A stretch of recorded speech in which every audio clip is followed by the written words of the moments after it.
같이 말씀 읽어볼까요? 시작.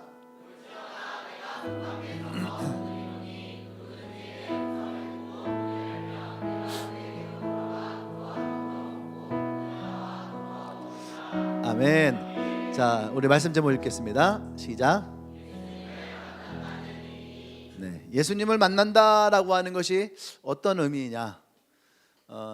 이 근래 우리가 계속 해왔던 설교가 예수님은 포도나무에 우린 그의 가지다. 우리가 그의 가지로서 우리는 예수님을 통해 열매를 맺는 인생을 살아가게 될 것이다. 아멘. 그래서 그 열매가 어떤 것이냐? 이런 것들을 우리가 계속 주님을 의지하고 의식하고 또 주님과 대화하고 하는 이런 말씀들을 우리가 이 근래에 계속 해왔거든요. 그러다가 제가 어느 순간 그런 생각을 했어요. 그런데 그럼 예수님을 만난다는 것을 우리가 어떻게 이해하고 있을까? 예수님을 만난다라고 하는 것을 어떤 의미를 가지고 있을까? 다른 말로 하면은 우리가 이런 표현을 쓰거든요. 당신은 예수님과 인격적인 만남을 하셨습니까? 이런 질문 들어보셨나요? 너는 예수님과 인격적인 만남이 있었니? 이런 거를 우리가 물어봐요. 그러면 이 질문에 대한 답을 우리는 어떻게 하고 있을까? 그냥 네, 아니오가 아니라 내가 인격적으로 예수님을 만난다라고 하는 것이 과연 어떤 의미일까? 그리고 나는 그런 주님을 인격적으로 만났느냐? 만나고 있느냐? 만났었느냐? 만날 것이냐? 만나고 싶으냐? 뭐 이런 것을 얘기할 수 있겠죠. 그래서 우리가 예수님을 믿는다라는 말을 종종 많이 합니다. 근데 예수님을 믿는다라고 하는 것은 우리가 뭐 교회를 다니거나 성경 공부를 하거나 성경의 지식을 갖거나 종교적인 의식을 쫓아서 주일날에 예배를 드린다거나 교회로 온다거나 과연 이런 의미만을 담고 있는 것이냐? 근데 이것보다 우리가 훨씬 더 풍성하고 깊은 것이 있겠죠. 그것이 바로 예수님과의 인격적인 만남이라고 하는 거예요. 이 인격적인 만남이 우리의 삶에 들어올 때에 근본적으로 우리는 그리스도 안에서의 변화를 경험하게 돼요. 안 믿습니까, 여러분? 또 여러분들이 그렇게 변화되어지고 있나요? 근데 이따가도 얘기했지만 이것은 일회성이 아니에요. 우리가 첫사랑이라고 하는 단어를 가지고 예수님을 만났었다, 난 예수님과 첫사랑이 있다, 이렇게 얘기를 해요. 근데 예수님과의 인격적인 만남은 그 첫사랑의 만남이라고 하는 일회성의 만남이 아니란 얘기예요. 아멘. 그분과의 교제와 만남은 우리의 삶을 때에 따라 변화시키는 놀라운 능력을 가지고 있다라고 하는 거죠. 아멘. 그래서 우리가 이 예수님을 만난다라고 하는 것을 오늘 시간에 함께 좀 나누길 원해요. 그럼 우리는 좀 하나의 질문 던져야 돼요. 그러면 인격적으로 만난다라고 하는 것이 무엇이냐? 우리 역사를 보면은요, 세종대왕 아십니까?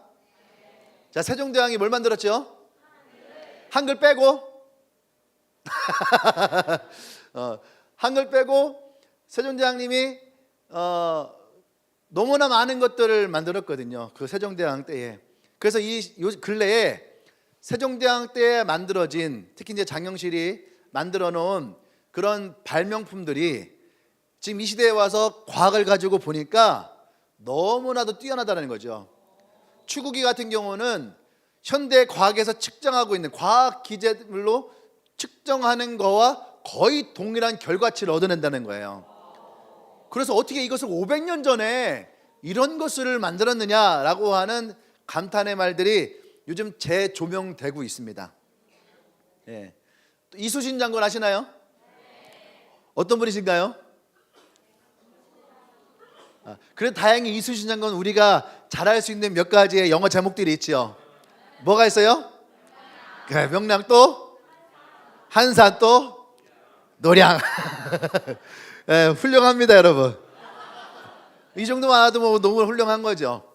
예, 이런 어떠한 전쟁, 임진왜란을 통해서 이순신 장군의 우리 업적들을 우리는 잘 알고 있습니다. 이것은 그분에 대한 지식이죠. 근데 이 지식 우리가 잘 알고 있다 해서 우리가 그분들과 인격적인 만남을 하고 있느냐? 그건 아니죠. 그렇죠. 인격적인 만남이라고 하는 것은요, 우리가 그 상대방을 서로가 이 존재를 알고 있는 거예요. 나는 그분들의 존재를 알지만 그분들은 내 존재를 몰라. 그리고 또 그 만남을 통해서 마음을 나누고 관계를 맺을 때, 마음을 나누고 관계를 맺을 때, 마음을 나누고 관계를 맺을 때, 그때 우리는 인격적이다라고 하는 거예요. 아멘. 그 예수님과의 인격적인 만남도 마찬가지라는 거죠. 우리가 단순히 예수님을 하나님의 아들이시고 우리 죄를 위해서 십자가를 지고 죽으시고 부활하시고 그래서 우리를 구원하신 나의 구원자이십니다, 우리 머릿속에 넣어 있는 이야기예요. 근데 이 머릿속에 넣어 있는 이 지식을 넘어서야지 돼요. 그래서 그분은 지금도 살아 계셔서, 아멘, 나의 삶 속에 찾아오셔서 나를 만나 주시는 분, 그리고 그분이 진정 나의 구원자가 되시고 나의 사랑이 되시고 내게 매일매일 그 은혜를 주시는 나의 친밀한 관계가 있으신 분, 그것이 인격적인 만남이라는 거예요. 그래서 이 만남은 일방적이지 않습니다. 이것은 쌍방적인 거예요. 예수님은 우리를 만나고 싶어 하시죠. 우리는 그분을 향해서 마음을 열고 반응할 수 있어야 됩니다. 마치 친구와 대화하고 부모님과 나의 삶의 마음을 나누듯이. 안 나누시나요? 나누셔야 됩니다. 또 예수님과 소통하고 그분의 음성을 듣는 것이 우리의 삶을 공유하는 거예요. 주님과 기도함으로 우리의 삶을 공유하는. 그래서 우리가 예수님을 의식하고 의지하고 대화하자, 우리가 이런 훈련과 연습이 필요하다. 그래서 지금 이 가운데도 여러분들 중에도 지금 그런 훈련과 연습을 하고 있는 분 계시죠? 지난주에도 내가 열심히 훈련했다, 연습했다. 맞네. 한 4-5명 되면 선물 주려고 했더니 사실 선물을 주려고 제가 저기에다가 계속 놓고 있는데 누굴 줘야 될지 모르겠더라고요. 그래서 기다리는 중이에요. 이게 좋은 건지 모르겠어요. 왜냐하면 의지하고 의식하고 대화하는 걸 멈춰야지 남은 사람을 주는데 여러분들이 열심히 하고 있기 때문에, 안 그러면 어느 날 과자를 더 많이 사야지 돼. 첫 번째가 좋을까요? 두 번째가 좋을까요? 제가 기도해 보도록 하겠습니다. 주님을 의지하고 의식하고 대화해서 첫 번째가 좋을지 두 번째가 좋을지 제가 주님께 여쭤보도록 하겠습니다. 할렐루야. 이것이 인격적인 만남의 시작이에요. 그러면 인격적인 만남은 어떻게 이루어지느냐, 이게 사실은 되게 중요합니다.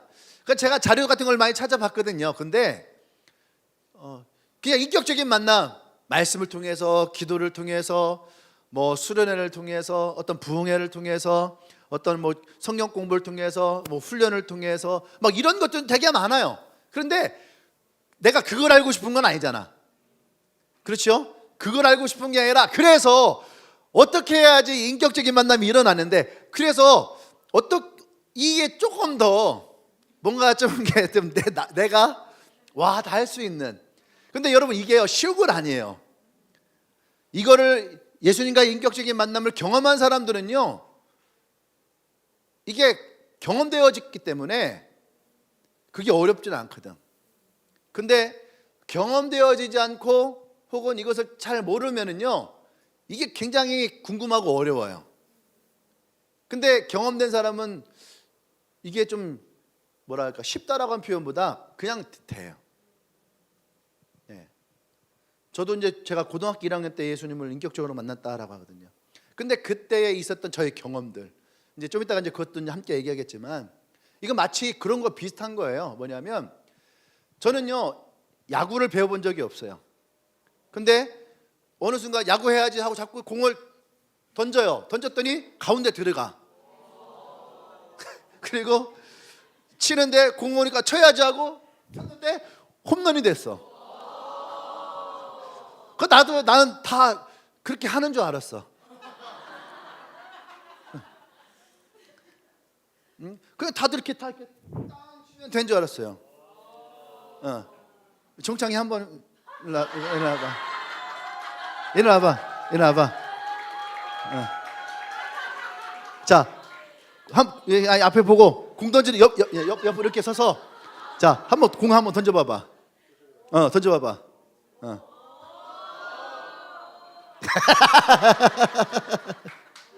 자, 스윙 한번 해봐. 스윙.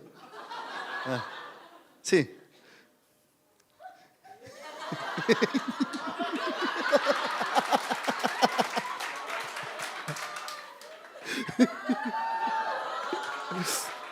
내가 항상 창희한테 그런 얘기하거든. 야, 던질 때 야, 이렇게 던지지 말고 좀 멋있게 좀 이렇게 던져라.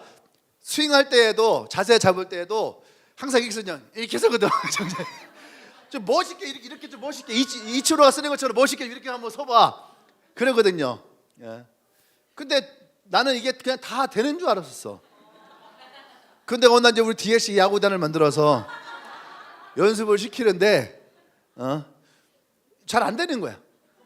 공이 앞으로 안 가. 막 열로 가고 막 절로 가고 이상한 데 가는 거야. 내가 그래서 야, 왜 못 던지지? 근데 공이 일로 간대.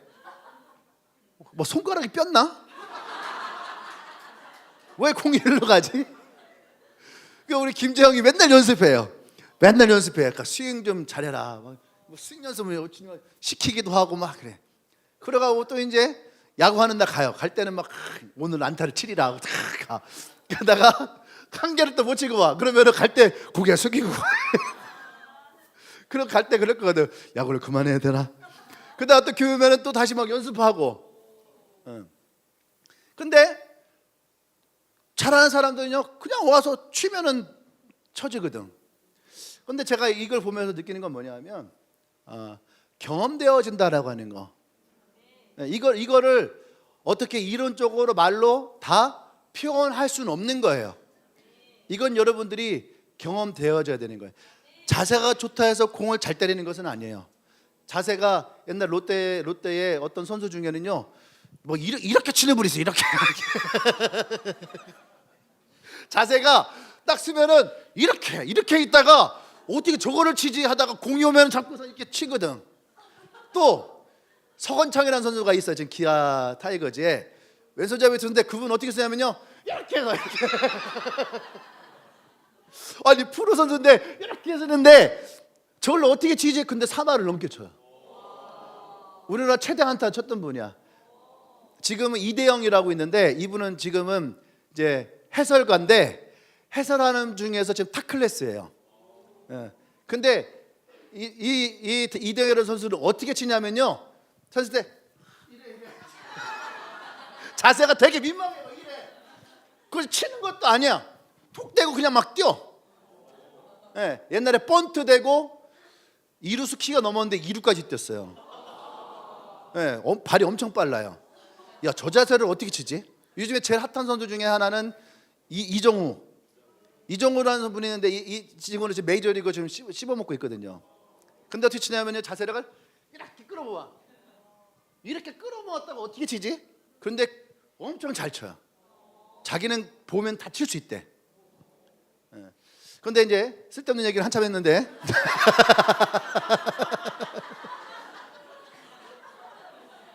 제가 하고 싶은 얘기 뭐냐면 경험되어져야 된다. 그러니까 제가 최대한 여러분들이 경험되어질 수 있도록 제가 준비를 해봤다는 얘기예요.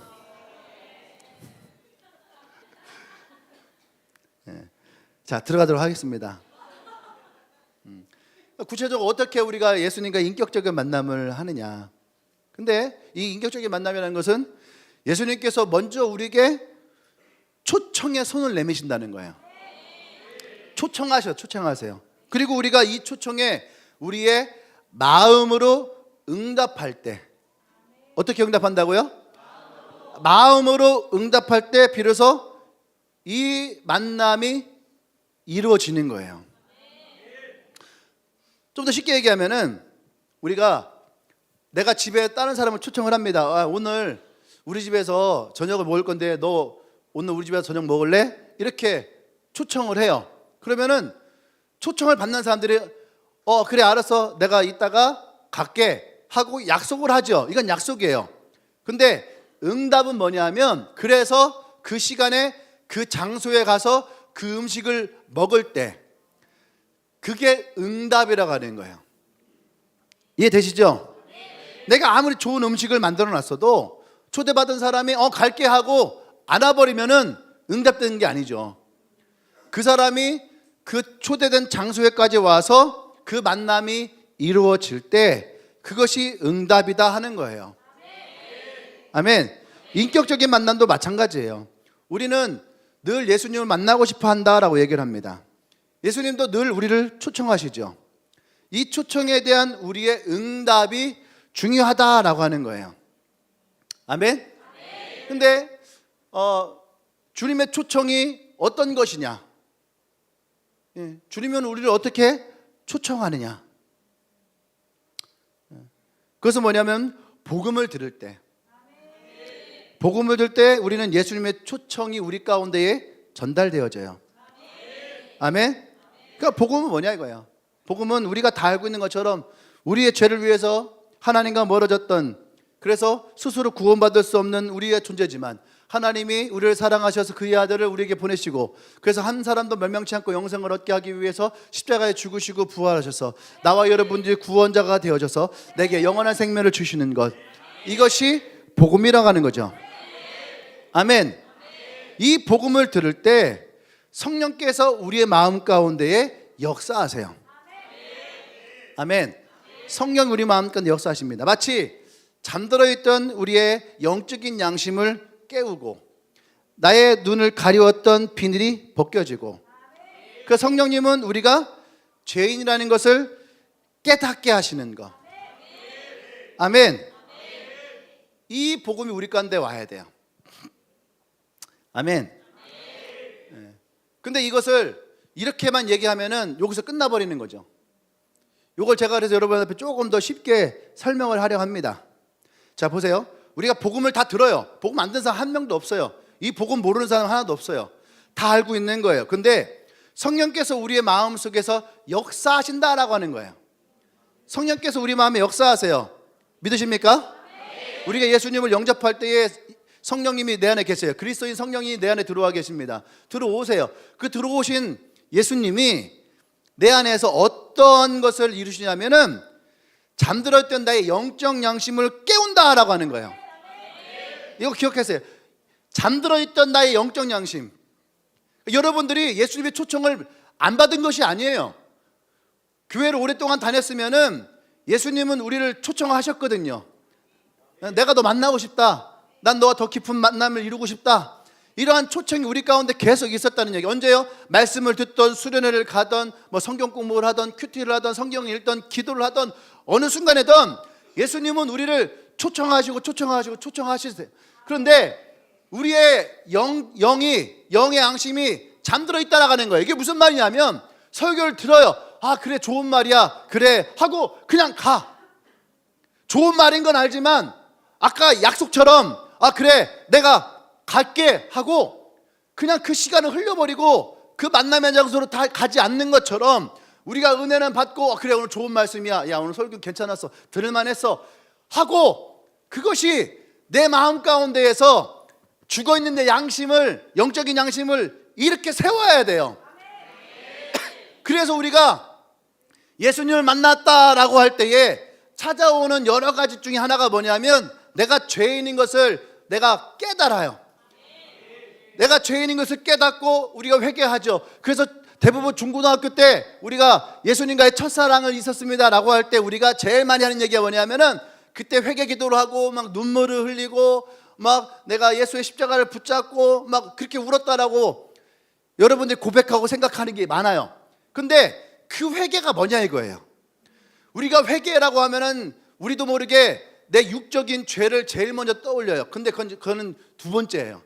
육적인 죄의 문제는 두 번째. 앞으로 회개할 때에도 육적인 문제는 두 번째예요. 첫 번째 문제가 해결되지 않으면 두 번째 문제는 영원히 해결되지 않아. 첫 번째 문제가 뭐냐면, 하나님 없이도 살아갈 수 있는 삶. 예수님의 도움이 그렇게 필요하지 않은 삶.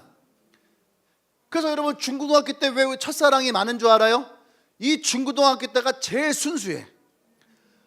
그래서 내가 예수님 없이도 내가 잘 살았구나. 하나님 없이도 내가 잘 살았구나. 그런데 그 예수님이 나를 위해서 십자가를 지시고 나를 구원하셨구나.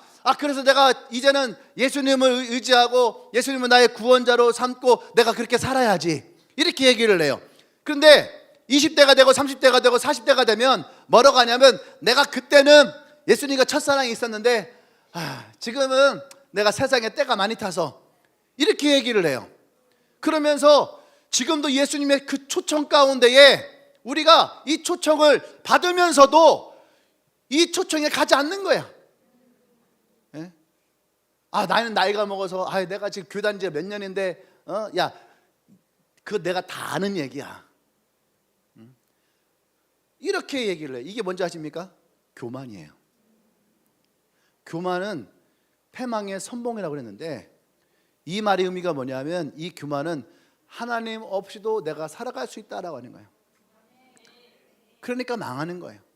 그러니까 인생이 실패하는 거예요. 그러니까 신앙생활이 되어지지 않는 거예요.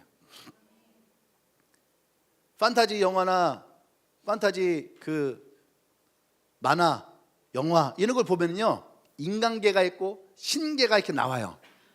아시죠? 판타지에 보면은. 그러면은 그 신계에 있는 존재들이 인간들을 향해서 이렇게 얘기를 해요. 100년도 살지 못하는 저 미개한 것들이, 100년도 인간이라는 것들은 채 100년도 살지 못하는 저 미개한 존재들이 지들이 뭐를 안다고, 이렇게 얘기를 해요. 왜냐하면은 그 신계에 있는 존재들은 뭐 몇천 년, 몇만 년, 몇십만 년 이렇게 그런 게 나오잖아요. 그러죠?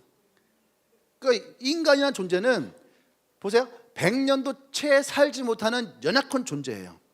그런데 30대가 됐던 40대가 됐던 50대가 됐던 하나님의 시각으로 우리를 바라볼 때에 30대, 40대, 50대가 우리가 생각하는 것만큼 나이가 먹고 인생의 때를 타고, 그래서 그런 어떤 하나님의 어떠한 존재에 대해서 인정하고 바라보고 살아가는 것이 부끄럽고 창피하고 불편하다가 생각되는 것, 여러분 그것이 교만이라는 거예요. 한번 예를 들어 볼까요? 지한이가 5살이야. 근데 엄마 와서 그래, 엄마 진짜 인생 살기 너무 힘들어. 내가 뭐 하려고 이렇게 살아가는지 모르겠어. 그 엄마가 어떻게 생각하겠어?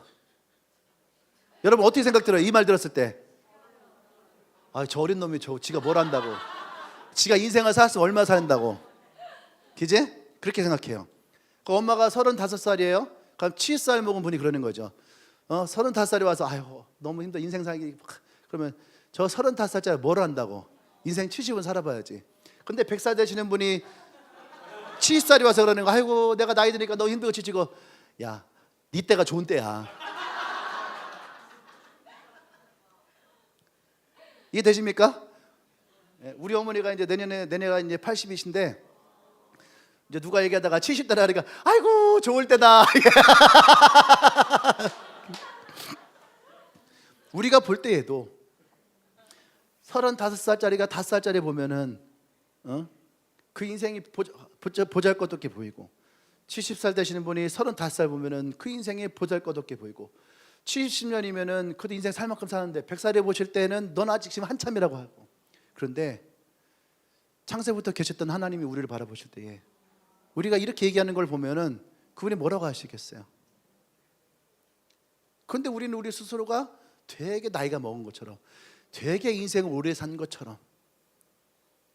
여러분 그것이 교만이에요. 그 마음을 우리가 돌이켜야 돼. 영적인 양심이 거기서 깨어나야 되는 거예요. 아멘.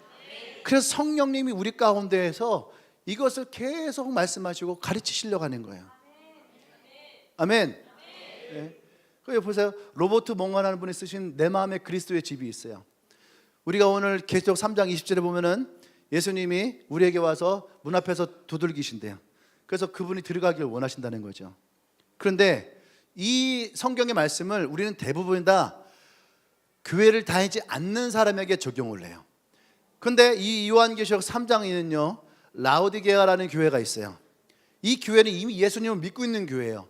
그리고 예수님에게 되게 열심히 했던 교회예요. 근데 이 교회가 예수님이 이 교회를 향해서 말씀하시는 거예요. 내가 지금 너희 문 앞에 와 있다. 내가 지금 두들기고 있어. 너희가 문을 열어야지 돼. 그래야 내가 들어갈 수가 있는 거야 라고 얘기를 해요. 이것은 우리 모두에게 말씀하시는 예수 그리스도의 말씀이에요. 내가 너희에게 들어가기 원한다라고 하는 거죠. 우리는 처음 예수님을 만나고 영접했을 때에 그분이 우리 안에 들어오신다는 믿음을 가지고 있어요. 근데 그것이 일회성으로 끝나는 것이 아니에요. 매일매일 내 삶 가운데 그 주님을 내 삶에 모셔야 되는 거예요.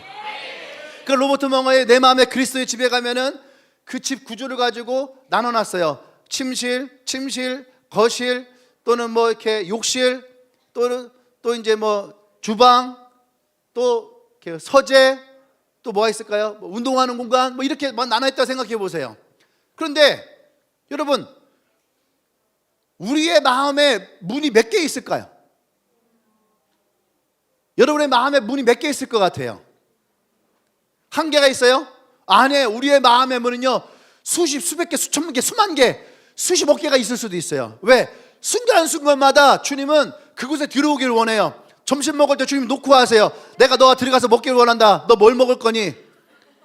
짜장면이요. 아니야, 너는 짜장면 오늘 넣으면 볶음밥 먹어. 어? 또 나갈 때 두들기는 거예요. 밥 먹었으니까 디저트 먹을 거잖아. 먹을 거 안 먹을 거야? 어떤 거 먹을 거니? 커피는 한 잔 해야죠. 그래? 그럼 나는 디카페인으로. 순간순간마다 주님은 우리에게 들어오시길 원해요. 근데 우리는 순간순간마다 그 문을 닫아버리는 거죠. 밥 먹을 때는 기도해, 예수님 맛있게 해주세요 하고 우리는 기도하고 밥 먹기는 해요. 근데 그 순간만 의지하고 그 뒤는 어때요? 이제 끝난 거야. 그래서 그 다음부터 내 마음대로 하는 거죠. 내가 하고 싶은 대로 하는 거예요. 이해되시는 거죠? 그래서 이 로버트 멍어가 썼던 이 책에서 뭐라고 하냐면, 우리는 침실에 있을 때에도, 주방에 있을 때에도 마치 그런 거예요. 주방에 갈 때 주님 제가 이제 요리해 드릴게요. 막 요리해요. 그리고 나서 뭐랍니까? 주님 드시고 계세요? 저는 지금 씻을게요 하고 자기 혼자 욕실에 들어가는 거야. 주님은 어디다 놓고? 주방에다 놓고. 그리고 주님 제가 이제 공부해야 됩니다. 그러니까 주님 이제 조용히 거실에서 TV 보고 계세요. 저는 이제 공부할게요. 그러는 거죠. 또 난 TV 볼 때, 주님은 TV 안 좋아하시니까 나 혼자 TV 보니까 주님은 들어가서 기도하고 계세요. 나 혼자 하나이글스 야구 보겠습니다. 예수님도 야구 좋아하세요. 예수님도 하나 응원하십니다. 지난번에 3연패 했을 때 예수님도 마음 아파하셨어요.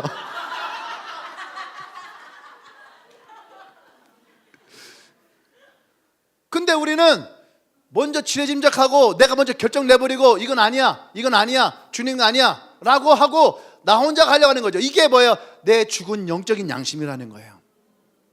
이것이 깨어나야 되는 거예요. 그것을 위해서 성령님이 로마서 8장에서 뭐라고 하십니까? 내가 다 기도할 바를 몰라요. 그게 무슨 말이에요? 내가 뭘 구해야 되고 내가 주님과 뭘 동행해야 될지 모르는 그때에도 주님은 우리를 어떻게 해요? 두드리시면서 그 문을 열고 내가 너와 함께 중보하고 내가 너와 함께 대화하고 내가 너를 도와주길 원해 라고 하신다는 거예요. 할렐루야. 아멘. 그래서 성령님이 내 마음 가운데서 나와 함께 하시는 것을 우리는 원하고 구하고 받아들여야지 돼요. 할렐루야. 이것이 영적인 양심을 깨어내는 거예요. 또 사도 바울과 같이 내 눈을 가리웠던 것들, 내가 보지 못했던 것, 내가 느끼지 못했던 것들, 여러분 하나님의 음성을 듣는다라고 할 때에 여러분 하나님의 음성이 지금 내가 여러분들에게 얘기하면 지속해! 이렇게 하는 것처럼 소리를 가지고 옵니까? 시편에 보면 하나님의 음성은 소리가 없대. 근데 음성인데 소리가 없대요. 이게 이해가 돼요? 안 돼요? 돼야 되는 거야. 음성인데 소리가 없는데 이게 소리가 없다고 해서 가면은 대화가 안 되냐? 아니죠. 그러니까 수화를 하잖아요. 수화하잖아요, 이거요. 하잖아요. 이해 되십니까? 야구를 하잖아요. 야구를 하면 투수와 포수가 대화를 해요. 대화를 하는데 소리는 나지 않아요. 투수가 해요. 그러면 투수는 그래 알아, 직구, 커브, 슬라이더. 봐, 얘네 지금 다 알고 있잖아요 지금. 앞에서 지금 내가 사인내니까 지들들 모르게 직구, 커브, 슬라이더. 둘이 요새 포수하거든요. 야린이. 근데 하는 거예요. 오른쪽, 왼쪽, 위, 아래. 이런 대화를 해요. 근데 이것을 뭐냐? 사인이라고 해요. 사인. 하나님도 우리에게 이런 사인을 주신다라는 거예요. 아멘? 사인을 줘요. 근데 내가 사인을 알면을 받는데 모르면 못 받아. 그러니까 하나님 우리에게 초청장을 보냈는데, 초청을 하시는데 내가 이 초청을 알면은 받겠는데, 그렇잖아. 여러분 다 예수님 초청하면 가야 안 가요? 다 가겠죠. 웬만하면 다 가겠죠. 그런데 초청이 어떤 건지를 모르니까 보고서도 그냥 지나가는 거야. 모르니까. 그러니까 대화가 안 되는 거예요. 근데 분명한 것은 뭐냐? 주님은 우리와 대화하기로. 그래서 내 눈을 가리웠던 비닐이 떨어져 나가야 되는 거예요. 보지 못했던 것들이 떨어져 나가서 볼 수 있어야 되고, 듣지 못했던 것들이 들을 수 있어야지 돼요. 자, 그러면 사인이 어떤 것이냐는 거예요. 사인이. 때로는 성경을 읽을 때에 봐봐요. 감동이라는 것이요. 감동이라는 것이군요. 감동. 근데 우리가 감동 그러면은 자꾸 우리가 영화, 드라마 이렇게 해서 와, 그 오빠, 야 대박, 여자 주인공 진짜 예뻐. 우리가 감동을 자꾸 그런 쪽으로 흘러가. 근데 감동이 어떤 거냐면 내 마음 가운데 불러일으키는 영감과 같은 거예요. 그래서 그것이 때로는 눈물이 나기도 하고, 때로는 기쁘기도 하고, 때로는 내 마음에 어떤 행복이 찾아오기도 하고, 때로는 정창희를 보면서 내 차를 3번이나 박았는데 절대 용서할 수 없어 했는데, 어느 날 주님 말씀이 내 안에 들어오는 거죠. 예수님이 원수도 사랑했는데 그 차가 뭔 대수냐. 그래 창희야, 이제 내가 널 사랑할 수 있어 라고 하는 마음의 감동이 내게 일어나는 거야. 이것이 뭐예요? 이것에 대한 사인이 오고 그 마음의 감동이 내게 찾아와. 이게 뭐냐? 이것은 내 시점에서 그래 내가 사랑해야 되겠구나 라고 깨닫는 거예요. 그런데 예수님적 입장에서 보면은, 그죠? 전지적 작가 시점에서 보면은, 창희야 이제, 성진아 이제 창희 용서해. 야, 나는 너를 용서하고 나를 구원했는데 너는 그까지 차가 문제냐? 창희 봐라, 저 얼굴 봐라, 얼마나 내가 불쌍하냐. 이제는 네가 용서하고 사랑해 줄 수 있어야지. 이게 예수님적 시점. 그래서 우리가 자꾸 나중심적이잖아요. 이게 인본주의적인 거거든. 물론 내가 깨닫는 것도 있지만 우리가 이것을 예수님적, 성령님적 시점으로 이것을 자꾸 봐야지 돼요. 우리도 모르게 그렇게 하거든요. 나 은혜 받았어. 주신 분이 있으니까 받았을 거 아니에요. 그죠? 오늘 나 말씀 듣는데, 나 오늘 기도하는데, 성경 읽는데 나한테 이런 마음이 찾아왔어. 그렇잖아요? 그러면 이런 마음이 어떻게 찾아왔어? 주신 분이 있으니까 찾아오는 거예요. 기도하는데 내가 신우기를 위해서 기도해야 되겠다. 주신 분이 있으니까 떠오르는 거예요. 이것이 초청이에요. 아멘. 그래서 내 가렸던 비늘이 떨어진다라고 하는 것은 내가 생각했던 나의 완고함, 나의 이기적인 마음, 혹은 나 중심적인 사고체계, 이것이 내게서 떨어져야 돼. 그래서 예수님적 시점으로, 성령님적 시점으로 이 마음이 찾아와야 되는 거예요. 아멘. 그래서 어떤 사람들은 사도 바울처럼 되게 극적으로 오시는 분들이 있어요. 그래서 엔카운터 같은 거 할 때 보면은 안수기도 할 때 그때 어떤 사람 갑자기 빵 터지는 분들이 있어. 눈물이 빵 터진다든지, 용서 안 할 거야, 용서 안 할 거야 막 이러다가 딱 손 얹고 기도하는데 갑자기 눈물이 빵 터지면서 그 사람을 용서 안 하는 게 아니라 먼저 회개부터 터져. 주님 죄송해요. 내가 용서해야 되는데 용서하지 못했던 내 마음을 주님 용서해 주세요. 이렇게 시작돼요. 이건 내 마음이 아닌 거예요. 사실은 성령님이 주시는 마음인 거거든. 자기도 모르게 이 마음에 반응하기 시작하는 거예요. 이건 좀 약간 극적인 거죠. 그죠? 극적인 거예요. 근데 또 삭개오 같이, 삭개오는 어떻게 해요? 뽕나무 위에 올라가 있는데 예수님이 딱 오셨어요. 먼저 찾아오셨어요. 그리고 삭개오야 내려와, 부드럽게 내려와. 그리고 내가 오늘 너의 집에 있고 싶다. 뭔가 좀 따뜻해. 그럼 따뜻한 예수님을 만나니까 삭개오가 어떻게 해요? 자기의 인생 가치관, 삶의 방향이 완전히 바뀌어버려요. 자기의 재산 절반을 가난한 사람들에게 나눠주고, 잘못 걷어들인 세금은 4배로 갚고, 이제 진정한 가치를 찾아서 내가 주님을 따르기를 원합니다. 예수님이 그런 삭개오에게 뭐래요? 너는 아브라함의 후손이야. 자기의 모든 것을 다 바쳐서 갖고 싶었던 아브라함의 후손을 그 예수님의 말 한마디를 통해서 얻게 되어지는. 그래서 여러분, 엔카운터 이렇게 하고 그러면요, 이렇게 누가 이렇게 안아주잖아요. 그러면은 분명히 사람이 안아주는 건데 거기서 엄청 따뜻함을 느끼는 사람들이 많아. 그게 뭐예요? 예수님이 그 사람을 통해서 여러분들을 안아주는 거예요. 여러분, 누군가 여러분을 기도해줘요. 근데 마치 그게 하나님이 내게 말씀해 주시는 것처럼 내가 그렇게 들려요. 여러분, 그게 뭐냐면 하나님이 그 사람을 통해서 여러분에게 하고 싶은 말씀을 하시는 거야. 근데 그 사람이 당신을 위해서 그날만 처음 기도한 건 아닐 거예요. 이미 그전에도 기도하고 있었을 거예요. 근데 그날 그게 들리는 거야. 그게 왜 그래요? 내 완고했던 마음이 깨어나고 부서지고 내 가려웠던 눈이 비늘이 떨어져서, 그러니까 어떻게 그 안에서 하나님의 음성이 들리기 시작하고 하나님의 말씀이 내게 들어오기 시작하고, 그게 성령님이 우리 가운데에 역사하시는 거예요. 아멘? 네. 그래서 여러분들이 그런 주님의 사인을 여러분들이 느끼고 보고 찾을 때, 그때 여러분 그 초청에 내가 응답하는 거예요. 할렐루야. 아멘. 좀 이해가 되십니까? 저 나름대로 여러분들 좀 쉽게 설명하려고 많이 노력을 했는데, 이것이 우리가 하나님의, 예수님의 초청이에요. 초청.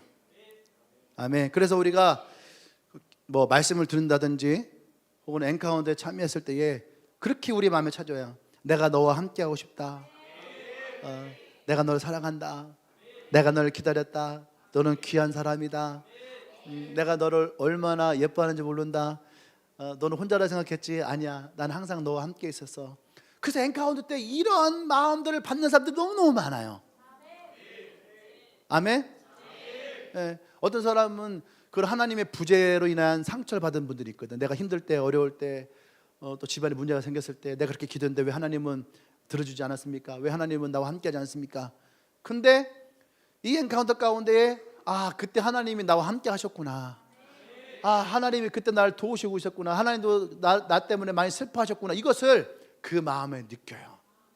이것을 경험하게 되는 거예요. 아멘. 그래서 여러분, 예수님과의 만남은 첫사랑 이후에 매 순간마다 일어나야 돼요. 인격적인 만남은 매 순간마다 일어나야 되는 거예요. 아멘. 네, 그때만이 아니에요. 지금도 일어나는 거. 20대에도 30대에도 40대에도 50대에도 60대에도 70대에도 80대에도 여전히 우리는 주님과의 인격적인 만남이 일어나야 되는 거예요. 할렐루야. 지금도 주님은 초청하시고 계시는 거예요. 지금도 여러분 가운데 초청하는 거예요. 아마 지금도 여러분 그때 초청했던 거구나. 그때 주님 내게 말씀하셨던 거구나. 그때 그게 하나님의 사인이었구나. 여러분 마음까지 떠오르잖아요. 지금 여러분 초청하시는 거예요. 또 그러니까 그때 네가 못 받았잖아. 그럼 지금 이렇게 받아야지 돼. 지금 느껴야지 돼. 아멘. 이런 초청이 있는 거죠. 그 두 번째, 우리는 그래서 이 초청에 응답할 수 있어야 됩니다. 아멘. 자, 응답은 뭐냐? 우리의 마음의 문을 여는 거예요. 문을 여는 거, 마음의 문을. 그죠? 복음을 통해서 우리가 마음의 문을 여는 거죠. 그것을 아까 우리가 회개라고 했어요. 회개. 회개는 단순히 잘못한 것에 대한 감정을 넘어서야 돼요. 그래서 우리의 삶의 방향을 바꿔야 되는 거야. 나 혼자 살려고 했던 이기적이었던 완고했던 그런 삶에서 돌이켜서 이제는 내가 주님께로 나가는 거. 내가 주님을 의지하고 주님을 의식하고 내가 주님만을 바라보며 나가기로 결단하는 거. 그것이 회개라고 하는 거죠. 예수님 우리가 믿음으로 영접을 합니다. 근데 여기서 이 믿음은 단순히 그렇구나 하는 지식적인 동의가 아니에요. 이 믿음은 정말로 예수님이 지금도 내 삶 가운데 살아계시고 그분이 나를 구원자가 되시고 내가 그분을 의지하고 의식하고 내 그분을 바라봅니다 라고 해서 내 삶에 그분을 모시는 거예요. 들어오세요 라고 문을 열어서 그분을 내 삶에 모시는 거예요. 그때 우리는 요한계시록 3장 20절에 이 말씀이 나의 삶의 성취가 되어지는 거예요. 할렐루야. 할렐루야. 아멘. 지금도 예수님은 우리를 두드리신다라는 거예요. 지금도 예수님은 우리에게 이 사인을 보내시고 우리의 문이 열리기 원하죠. 그러니까 우리는 마음의 이 문을 열어야 됩니다. 그리고 그분을 우리가 마음 가운데 모시고 영접할 수 있어야지 돼요. 할렐루야. 그때 우리는 예수님과의 인격적인 만남이 시작되어지는 거예요. 아멘. 이 인격적인 만남이 우리 가운데 찾아올 때 그때 우리는 더 주님과 친밀해지고 주님과 더 가까워지고. 아멘. 우리가 이 만남을 모르고 살면 우리는 여전히 10년을 다니든 20년을 다니든 30년을 다니든 우리는 여전히 주님과는 다른 삶을 살아가는 거예요. 주님을 내 마음으로 모시잖아요. 오늘 시간이 없었고 이 뒤에는 못 하겠는데 주님을 내 마음에 모시면 모신 삶에 대한 열매를 기대할 수가 있어요. 한자에 이런 말씀이 있어요. 유유상종. 엄주에 내려갔구나. 김지수 눈 피하는 거 봐. 열심히 뭔가 찍고 있어. 유유상종은 뭐예요? 같이 비슷한 사람끼리 있는 거거든. 그렇지? 근데 나는 처음에 비슷한 사람은 아니었어. 근데 내가 주님과 함께하면 내가 점점 닮아지기 시작하는 거예요. 처음에 나는 그런 사람은 아니었어요. 그런데 내가 주님과 함께하면 내 마음의 문을 열고 주님이 내 안에 들어오면, 제가 지난번 그런 얘기했죠. 욕 잘하는 친구 5명 사이에 내가 들어가면 여러분 하루 이틀이면 욕하기 시작한다니까. 근데 욕 안 하는 친구들 5, 6명 사이에 내가 들어가면 하루 이틀 지나면 내가 욕하는 게 어색해지기 시작하는 거예요. 그게 유유상종이에요. 기도하는 사람들 옆에 있잖아요. 가면 자기도 모르게 같이 기도하고 있어. 이해돼요? 게임하는 친구들 사이에 있으면 자기도 모르게 게임하고 있는 거야.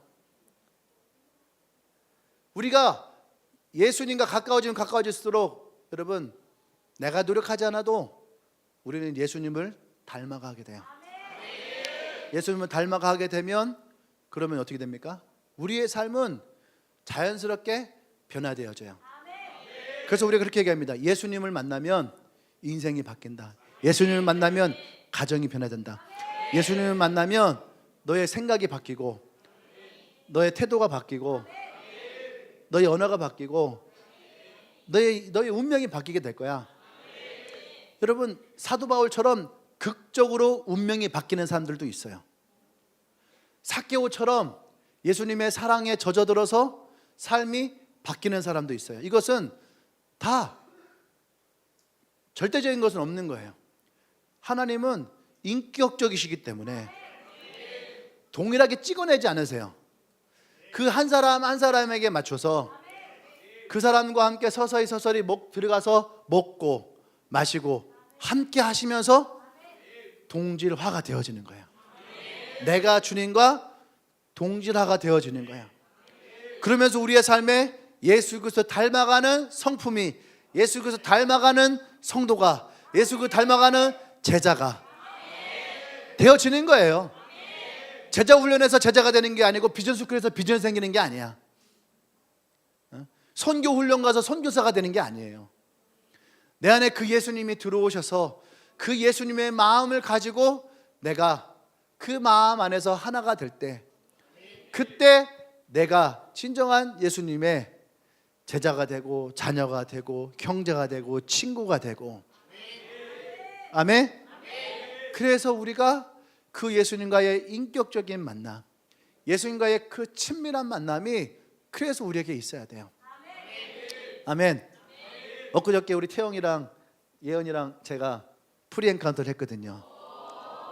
하면서 되게 재밌는 일이 있었어요.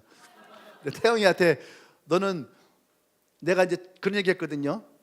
뭐 이렇게 아내한테 인정을 받지 못한다라고 하는 그 얘기였는데, 뭐 설거지도 하고 청소도 하고 빨래도 하고 애들 목욕도 시키고 요리도 하고 그러는데 아내가 인정하지 않아. 근데 어때? 그랬더니 저는 다 하고 있는데요. 그런데 예은이가 이렇게 막 그래도 핀잔을 주고 그런다는 거야. 그래서 내가 그때 지났어요. 지나다가 태영이한테 너는 요새 뭔 기도하니? 어떤 기도하니? 했더니 태영이 그러는 거야. 자기도 기도할 줄 모르지만 근데 기도하는 게 있다는 거야. 그 무슨 기도했더니 하나님 제발 예은이 좀 변화시켜 주세요. 제발 예은 좀 변화시켜 주세요. 근데 그게 너무 귀여운 거예요. 근데 더 웃긴 거 뭐 예은이가 막 맞대. 부정하지 않아. 막 나도 너 죽어 어떻게 그런 말을 해. 막 목사님 그런 말을 막 그랬는데 예은이가 맞아요. 그런데 비전스쿨 하면서 변했다는 거야. 요새 조금 잘해준대. 그 태영이가 되게 행복해. 내가 볼 때 태영이가 예은이를 엄청 부려먹게 생겼는데 얼굴 보면 그렇잖아. 태영이가 막 다 부려먹게 생기고 막 집에 가고서 막 소리 지르고 막 그럴 것 같은데 아니래. 진짜. 근데 내가 그랬어요. 태영아, 기도 응답이 됐다. 하나님 너의 기도 응답을 하셨다. 근데 어쨌든 이 두 사람이 내가 보는 건 더 주님 안에 들어오니까 변화되어지고 있는 거야. 변화되어지고 이게 처음에는 엄청나지는 않아요. 근데 변화는 서서히 일어나요. 언제 내가 변했지, 언제 내가 그렇게 살았지 하는 생각이 들 만큼 어느 순간 쑥 들어와 있는 거야. 그러고 뒤돌아보니까 예전에 나와 내 모습이 달라 있어요. 왜 그럴까요? 이전에는 우리가 이 말씀 잘 오해하거든요. 이전 것이 지나갔으니 보라 새 것이 되었도다. 이전에 예수님 믿기 전에는 분명한 것은 내가 예수님 없이 살았어요. 그러면 이때는 죄를 졌단 말이지. 그러면은 이제는 내가 새롭게 되었어. 그러니까 이제는 내가 죄를 안 짓고 사는 것처럼 생각을 해. 안 지었나요? 죄 짓지요. 우리 매일 죄를 지우게 돼 있어요. 그럼 우리는 엔카운터도 하고 수련회도 하고 기도회도 하고 부흥회도 하고 그때 우리 결단하거든. 다시는 죄를 짓지 않으리라. 내가 다시는 똑같은 죄를 짓지 않으리라. 막 우리는 결단을 해. 그런데 어때요? 하루 지나고 이틀 지나고 일주일 지나고 우리는 똑같은 죄를 또 짓고 있는 거야. 내가 다시는 늦잠 자지 않으리라. 다음날 벌써 늦잠 잤어. 내가 엄마랑 말다툼하지 않으리라. 엄마랑 엄청 싸웠어. 내가 아내랑 남편이랑 싸우지 않으리라 했는데 어때요? 또 막 승질내고 싸우고 있는 거야. 그런 모습을 보면서 나는 진짜 구제불능이구나. 나는 진짜 엉망이구나. 내가 그렇게 눈물 흘리며 기도했는데 또 이 모양 이 꼴이구나. 이렇게 생각하는 사람 있었어요? 없었어요? 나도 그랬거든. 그런데 여러분 이게 잘못이야. 이게 사단이 우리를 유혹하고 시험하는 거예요. 무슨 말이냐면 이전에는 예수님 없이 혼자 살았어요. 그러면 이후에는 어떻게 되는 거예요? 예수님과 함께 있는 거야. 이게 우리가 새롭게 되어졌다라고 하는 가장 중요한 원칙이에요. 예수님 안에 있기 때문에 우리가 또 죄를 짓던 잘못을 하던 그것을 우리가 주님 앞에 자꾸 어떻게 의식을 하고 의지를 하고 대화함으로 회개하고 고백하고 돌이키는 거잖아. 그런데 새롭게 되었다고 하는데 여전히 내가 예수님이 없어요. 예수님은 여전히 없이 나 혼자서 또 잘해야지 돼, 죄 안 지어야지 돼, 기도해야지 돼, 성경 읽어야지 돼, 전도해야지 돼, 봉사해야지 돼. 예수님은 또 없어. 그러니까 어떻게 돼요? 지금도 여전히 나는 옛 모습을 가지고 살아가는 것 뿐이에요. 여기에서 우리는 잘못되어진 신앙생활을 가지고 있는 거야.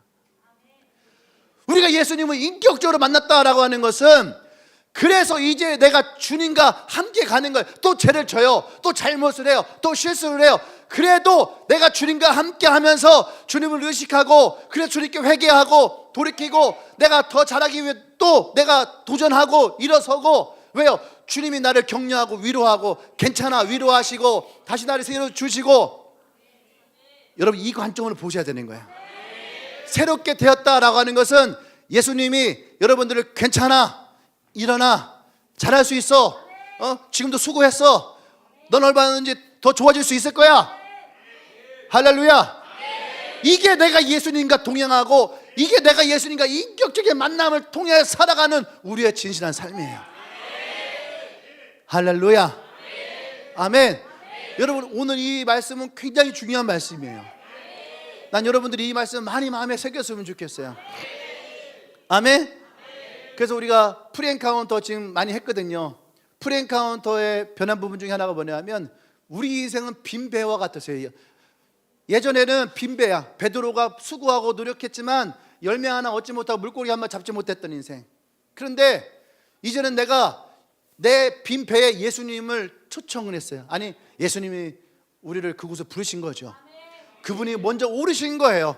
베드로를 배 위에 초청하신 거죠. 그래서 예수님이 내가 너와 이 배에 내가 너와 함께 타겠다라고 말씀하시는 거예요. 아멘. 그래서 예수님이 말씀하신 거예요. 이제 깊은 곳에 그물을 내려라. 주의 말씀에 의지하여 내가 그물을 내리다. 그전에도 베드로를 그물을 던졌거든요. 달라진 건 뭐예요? 주의 말씀에 의지해서 그물을 내리리다. 그때에 많은 물고기를 얻어요. 근데 베드로가 뭐랍니까? 주님, 내가 죄인이에요. 나를 떠나세요. 이렇게 얘기를 해요. 우리가 그러는 거예요. 내가 죄를 지니까 예수님 안 돼. 예수님 보면 안 돼. 내가 죄를 지니까, 내가 잘못하니까 예수님이 이런 모습 싫어하실 거야. 예수님이 나 별로 좋아하지 않으실 거야 하고 예수님을 배에도 물 받고 집어 던져버리는 거야. 내가 이해돼요? 안 돼 하고 팍 던지는 거야. 뭐 자매들 무서우니까 무서워 막 두들배는 것처럼. 옆에 앉았다가 마주 죽어요. 이렇게. 그게 우리의 잘못된 거야. 근데 예수님 뭐라고 합니까? 베드로에게 괜찮아. 너가 죄 있는 거 내가 알아. 너가 잘못한 것도 내가 알고. 근데 베드로야, 너 계속 이렇게 물고기만 잡을 거니? 아니야. 이제 네 인생이 바뀌어야지. 내가 널 사람을 낚는 어부가 되게 할 거야. 베드로의 관점이 이거예요. 주님이 나와 함께 했으니까 이제 내가 물고기 그만 잡을 거야. 이제는 내가 사람을 낚는 어부가 될 거야. 베드로의 관점은 그렇게 결단할 수 있어. 예수님 만나고 깨달았으니까. 근데 성경은 베드로의 관점으로 말씀하지 않아요. 우리는 은혜 받고 도전 받으면 그래 이제 내가 이렇게 살 거야. 여러분, 그게 나쁘다는 것이 아니에요. 그것이 아니라 예수님의 소명으로 받으셔야 돼요. 이제 주님이 내가 가정에서 남편을 세워주는 아내가 되겠다. 내가 더 그런 아내를 위해서 헌신하고 봉사하겠다. 비웃는 거냐 태영아? 이제 내가 더 주님을 섬기는 자녀가 되겠다. 이제 내가 더 내 자녀들을 더 사랑해주는 부모가 되겠다. 나의 세런들을 더 많이 해주는 그런 리더가 되겠다라고 하는 그런 주님의 마음을 내가 가지고 살아가겠습니다. 여러분, 이것이 우리가 예수님과 동행하는, 인격적으로 만난 사람들이 예수님과 함께 이제 이 빈 배에 예수님을 이 배를 모시고 그분과 함께 살아가는 것, 그것이 우리의 참다운 신앙생활이에요. 할렐루야. 난 여러분들이 그렇게 주님을 여러분에 모시고 살아가길 원합니다. 특별히 이번 주에 있는 이 엔카운터 가운데에 나는 여러분들이 모두가 다 참여하는 모든 분들이 다 예수님을 인격적으로 만나는, 여러분 어렵지 않아요. 내가 지난 설교 때처럼 예수님 만나는 게 어려우면은 여러분 기독교는 이 땅에서 존재할 수가 없어요. 어떻게 2000년을 예수님의 이름을 가지고 존재할 수 있었을까? 어렵지 않아요. 쉬워요. 누구라도 내가 주님을 먼저 만나고자 하는 것이 아니에요. 주님은 먼저 우리를 초청하십니다. 엔카운터에 여러분 초청하셨고, 또 이 예배 여러분 초청하셨고, 또 셀로 여러분 초청하세요. 또 개인적으로 여러분들의 만남으로 기도의 자리로 주님 초청하세요. 그때 주님, 주님 내가 여기 있습니다. 내가 지금 주님께 마음을 엽니다. 여러분의 방에 있든지 차에 있든지 어느 곳에 있든지 여러분들이 주님 그렇습니다. 내가 지금 마음의 문을 엽니다. 주님 내게 오십시오. 오셔서 내게 말씀해 주십시오. 내가 주님과 함께 하기를 원합니다. 이 고백이 있다면 여러분 주님은 어느 곳에든지 여러분들 만나십니다. 이곳에 아직 내가 예수님을 인격적으로 만나지 못했다라는 분이 있다면 여러분 조금 더 걱정할 필요가 없어요. 왜냐하면 지금도 주님은 여전히 여러분들을 계속 녹화하고 계십니다. 그리고 주님은 오래전부터 계속 기다리고 계셨어요. 여러분의 마음의 문을 여시고 주님 오십시오.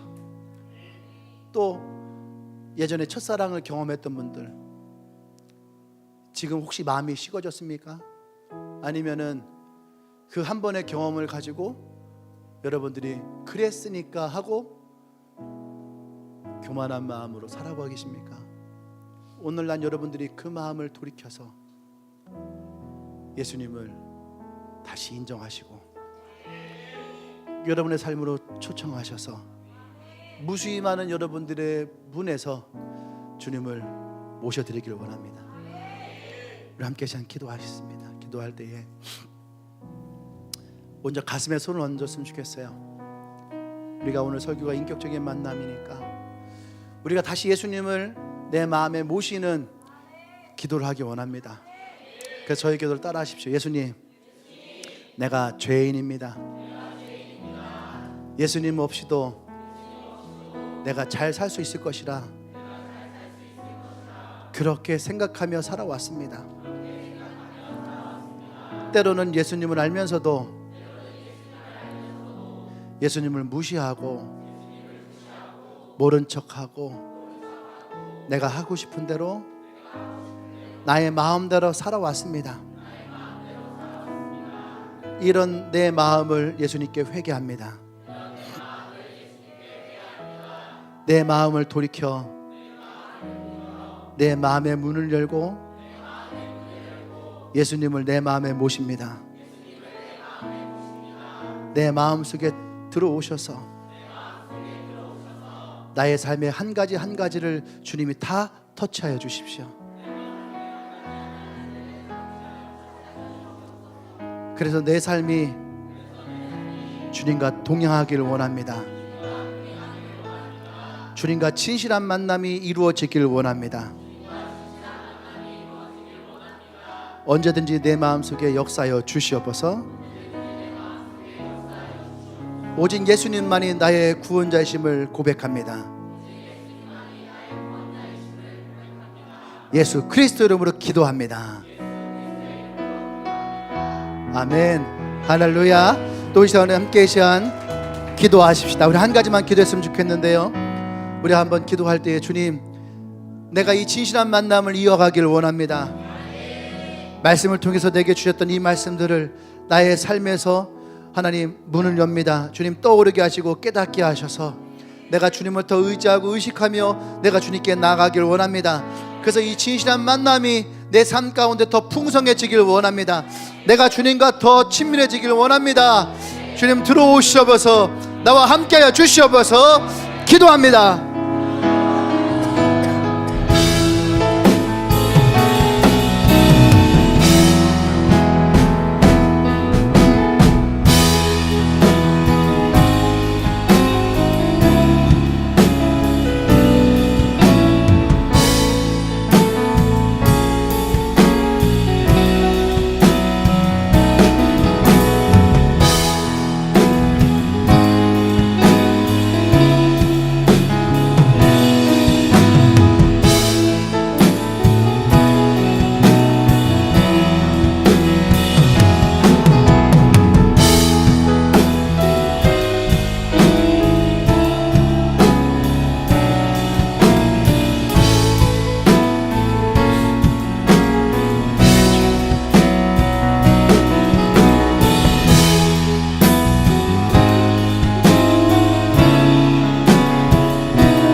할렐루야. 주님 감사합니다. 언제나 우리를 초청하시고 우리를 만나기 원하시는 그 주님의 사랑을 감사를 드립니다. 하나님, 우리가 교만하여서 때로는 우리가 주님을 무시하여서 예수를 믿는다면서도 주님과 동행하지 못하고 나의 완악함으로, 나의 강팍함으로, 나의 이기심으로 살아왔던 우리의 삶을 이 시간에 회개합니다. 그 주님 앞에 내가 진실하게 나아갑니다.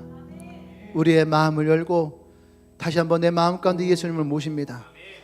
나의 은밀한 곳, 나의 연약한 곳, 나의 상처받은 곳까지도 주님이 찾아오셔서 만지시고 고치시고 치유하시고 싸매셔서 내가 주님 안에서 더 건강한 그리스도의 자녀가 되어지도록 주님 역사하여 주시옵소서. 주님을 더 의지합니다. 내가 주님을 더 바라봅니다.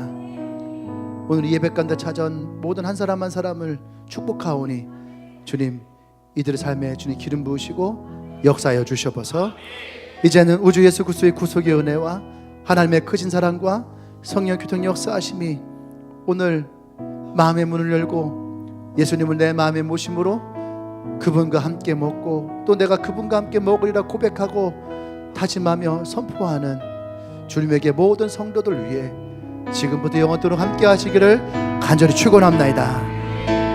아멘.